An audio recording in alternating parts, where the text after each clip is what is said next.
Assalamualaikum warahmatullahi wabarakatuh. Halo Sob, selamat datang di Kominfo Talk. Kominfo Talk, membincang Luhut Timur.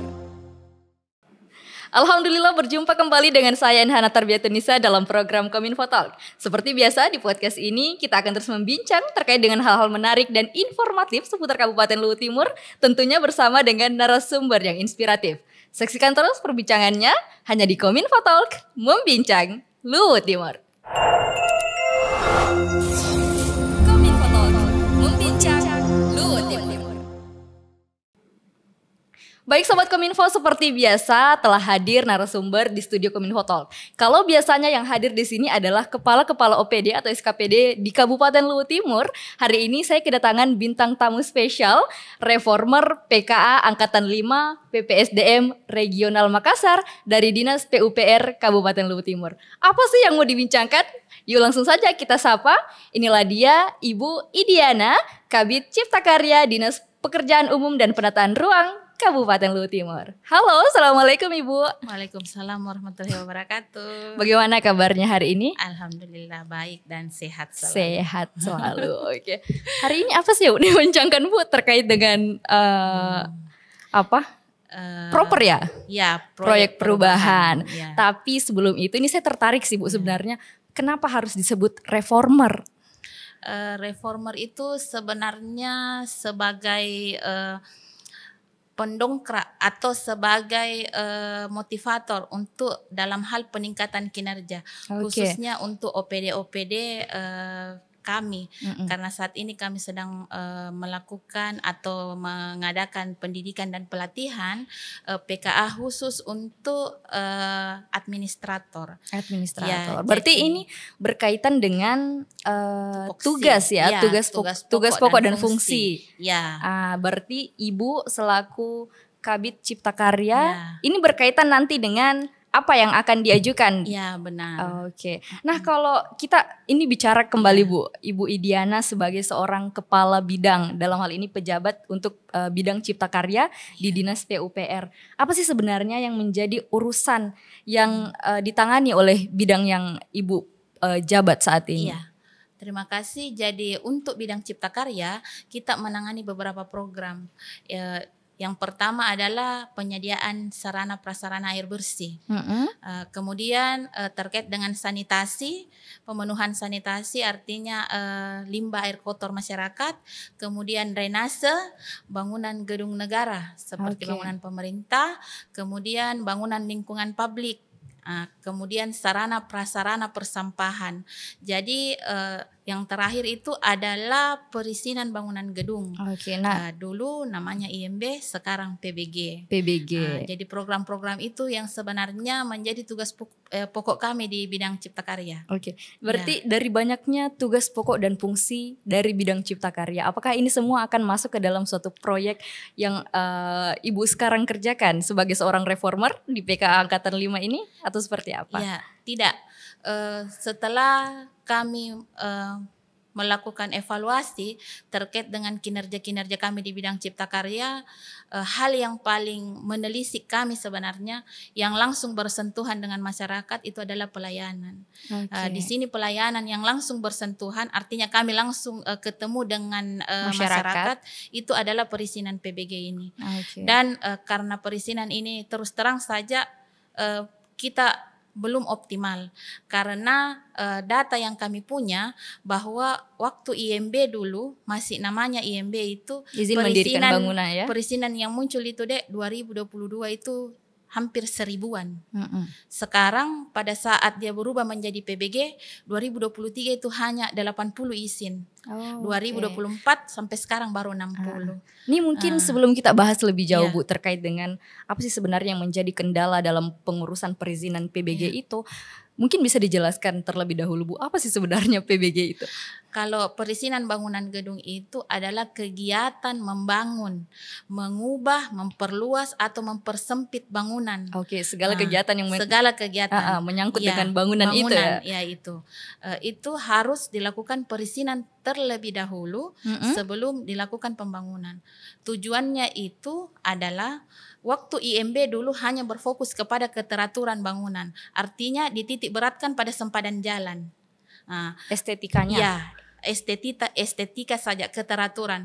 Kemudian sekarang pada saat dia berubah nama menjadi PBG, standar yang dulunya hanya menjadi syarat teknis berubah menjadi standar teknis. Oke.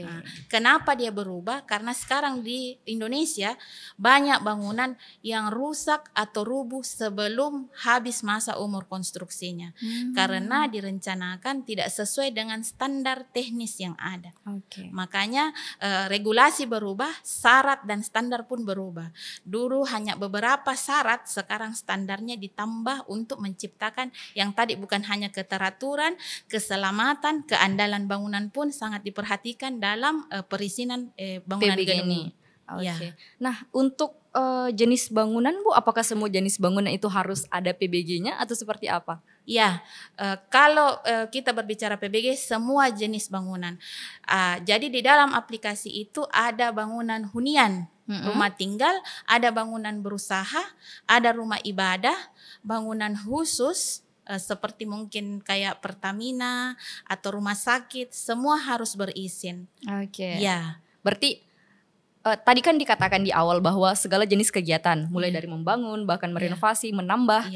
Kalau misalnya nih Bu, ada rumah, sudah rumah jadi, terus dia mau buatkan teras, apakah itu harus mengurus PBG terlebih dahulu? Seperti apa? Harus Bu, harus dia mengurus karena jangan sampai penambahan atau bangunan itu mempengaruhi konstruksi yang ada. Jadi sebenarnya saya jelaskan sedikit, kalau PBG itu kita memasukkan syarat-syarat yang ada. Kemudian setelah persyaratan itu dipenuhi akan diperiksa oleh tim teknis. Artinya dikonsultasikan. Jadi sekarang ini marak kalau masyarakat membangun semua pakai besi 8. Sementara kalau menurut aturan teknis besi 8 itu bukan besi struktur. Artinya besi apa? Dia hanya besi pengikat.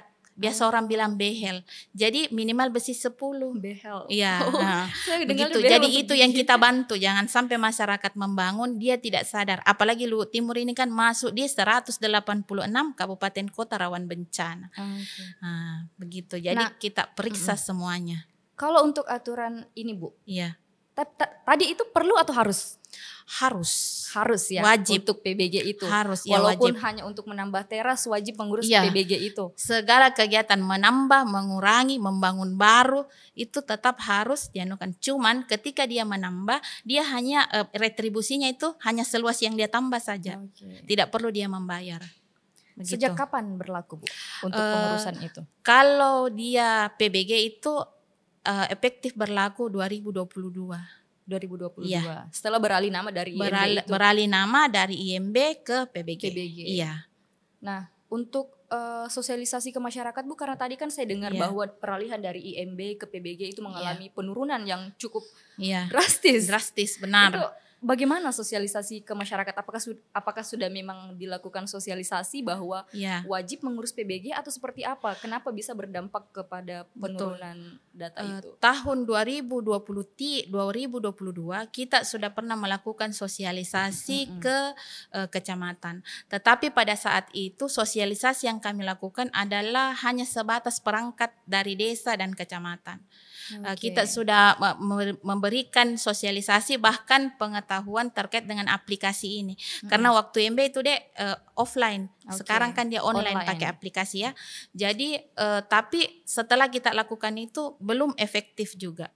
Masyarakat masih belum memahami terkait dengan apa sebenarnya PBG ini. Iya, betul. Mungkin informasi tidak tersampaikan dari aparat-aparat yang sudah kami sosialisasikan, persyaratan pun mungkin tidak sampai langsung ke pemilik-pemilik bangunan, sampai sangat minim masyarakat yang mau mengurus. begitu. Berarti memang sosialisasinya dikatakan belum optimal. Nah, ini relate ke reformer nih Bu. Ibu kan adalah seorang reformer PKA Angkatan 5 seperti dikatakan di awal, ini adalah peningkatan kinerja yang berkaitan dengan tugas Ibu sebagai pejabat yang membidangi bidang tersebut. Nah, sebagai seorang reformer, melihat kondisi yang terjadi, ada tidak inovasi yang Ibu lakukan untuk sebagai pejabat pada bidang tersebut? Betul. Jadi setelah kami lakukan rapat dan pertemuan, saya pribadi sudah melakukan evaluasi terkait dengan perizinan ini dengan memanggil seluruh stakeholder yang ada.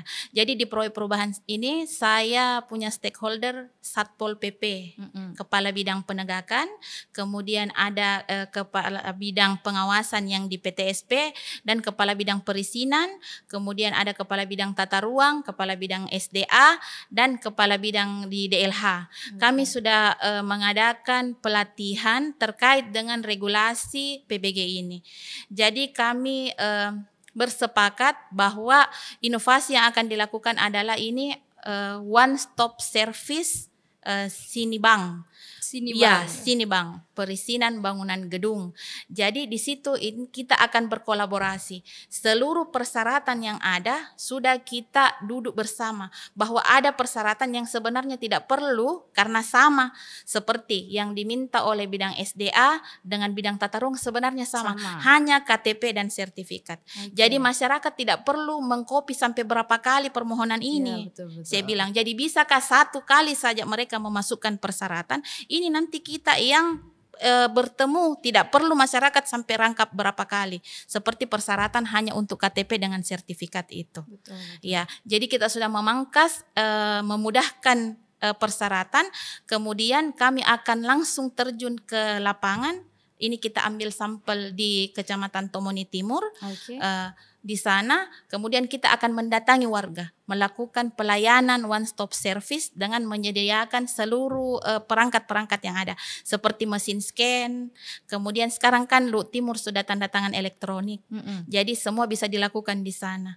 Jadi kita akan berkolaborasi sama-sama melayani masyarakat di sana supaya masyarakat lagi tidak ada lagi asumsi bahwa 8 pintu berbelit-belit. Cuma satu pintu. Pintu. Berarti penegasannya adalah Sinibang. Itu adalah kolaborasi aktivitas yang yang di dalamnya berkolaborasi beberapa dinas yang berkaitan dengan itu. Kemudian dilakukan sistemnya di kecamatan. Jadi masyarakat tidak perlu lagi ke Luhut Timur, ke Malili, karena kadang-kadang mereka bertanya di mana kantor ini, di mana kantor ini, dan kasihan juga apalagi kalau mereka cuma masyarakat petani. Jadi kita yang mendatangi bola, begitu. Nah, yang apa sih sebenarnya yang menjadi poin terkuat atau mungkin yang menjadi semacam hal yang paling menguntungkan dari inovasi Sinibang ini? Selain dari memudahkan itu yang tadinya 8 pintu menjadi 1 pintu, apa yang menjadi aspek terkuat kenapa harus ada inovasi ini? Sebenarnya manfaatnya ini kalau dia proyek ini berhasil, yang pertama yaitu tidak ada lagi masyarakat yang merasa bahwa ketika berurusan dengan pemerintah semuanya serba susah. Semua kan selalu ada slogannya, kalau bisa dipersusah kenapa mau dipermudah. Jadi ini yang harus kami rubah, bahwa memudahkan proses menciptakan keberlanjutan. Yang kedua tentunya terselenggaranya bangunan yang teratur dan andal, artinya sudah sesuai dengan standarnya, betul. Yang ketiga tentunya peningkatan PAD. PBG ini? Karena di dalamnya ada retribusi.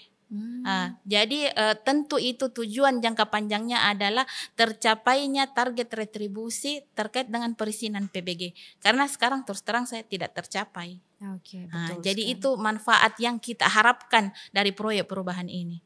Jadi tingkat kepuasan masyarakat tentunya bertambah dengan meningkat, kemudian nilai tambah sendiri ke daerah kita. Itu yang kami harapkan. Sosialisasinya ke masyarakat sudah aman, Bu? Rencana kita akan lakukan besok.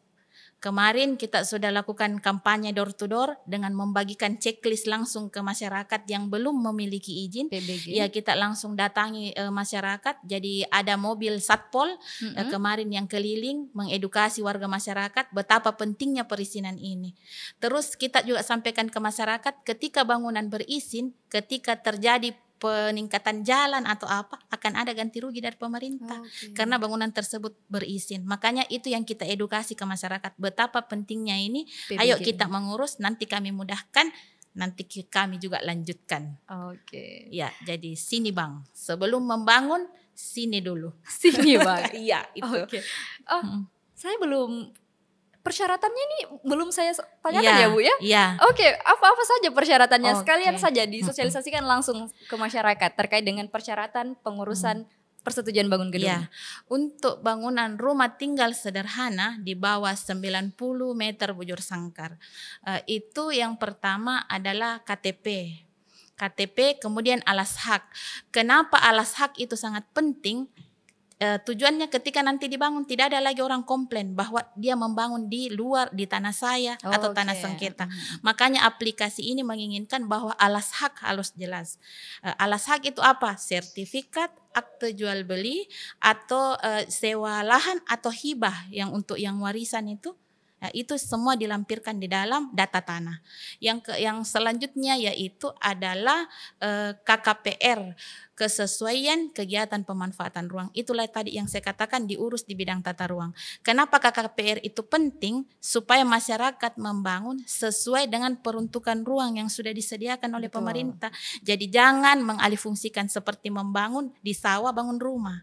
Nah, itu tidak sesuai lagi dengan fungsinya.